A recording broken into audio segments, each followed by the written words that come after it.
this place where the past seemed so much more present. Kneeling in the soft turf with her hand on the mooring strap, she felt the vibration on the path before she heard the rapid footfalls, the quick pant of breath. Before she could move, the hurtling shape was upon her. She saw the boy's wild white face, felt the lash of his sodden clothing as he stumbled past her. He muttered something she didn't quite catch, but knew it for a curse, not an apology. Then he was moving away from her, and she imagined she heard the sound of his footsteps long after his slender shape was swallowed by the darkness. Chapter 1. December.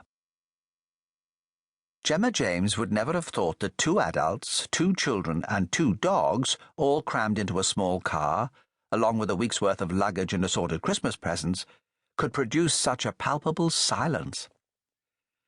It was Christmas Eve, and they left London as soon after lunch as she and her partner, Duncan Kincaid, could get away from their respective offices. His at New Scotland Yard, hers at the Notting Hill Division of the Metropolitan Police.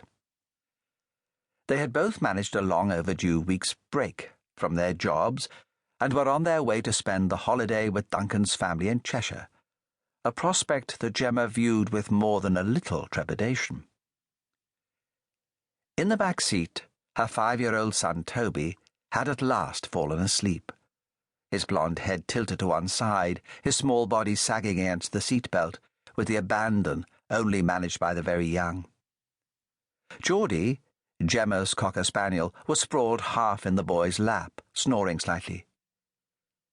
Next to Toby sat Kit, Duncan's 13-year-old, with his little terrier Tess curled up beside him.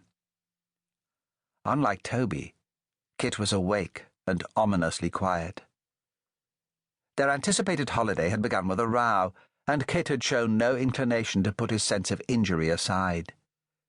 Gemma sighed involuntarily, and Duncan glanced at her from the passenger seat. "Ready for a break?"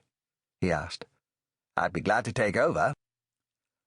As a single fat raindrop splashed against the windscreen and crawled up the glass, Gemma saw that the heavy clouds to the north had sunk down to the horizon and were fast obliterating the last of the daylight. They'd crawled up the M6 past Birmingham in a stop-and-start queue of holiday traffic, and only now were they getting up to a decent speed. "I think there's one more stop before we leave the motorway. We can switch there." Reluctant as she was to stop, Gemma had no desire to navigate her way through the wilds of Cheshire in the dark. "Nantwich is less than 10 miles from the motorway," Kincaid said with a grin, answering her unspoken thought. "It's still country in between." Gemma made a face. "Cows, mud, manure, bugs." "No bugs this time of year," he corrected. "Besides," Gemma continued undeterred, "your parents don't live in the town. They live on a farm." The word was weighted with horror. "It's not a working farm," Kincaid said, as if that made all the difference.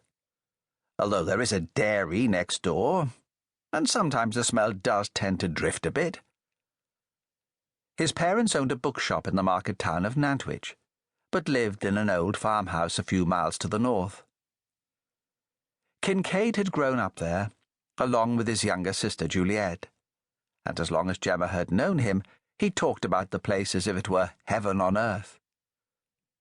By contrast, having grown up in North London, Gemma never felt really comfortable out of range of lights and people, and she wasn't buying his glowing advertisements for country life. Nor was she thrilled about leaving their home. She had so looked forward to a Christmas unmarred by the calamities that had shadowed last year's holidays, their first in the Notting Hill house. And she felt the children needed the security of a Christmas at home, especially Kid. Especially Kid. She glanced in the rear-view mirror. He hadn't joined in their banter, and his face was still and implacable as he gazed out of the window at the rolling Cheshire hills. That morning, as Gemma had attempted a last-minute sort through a week's worth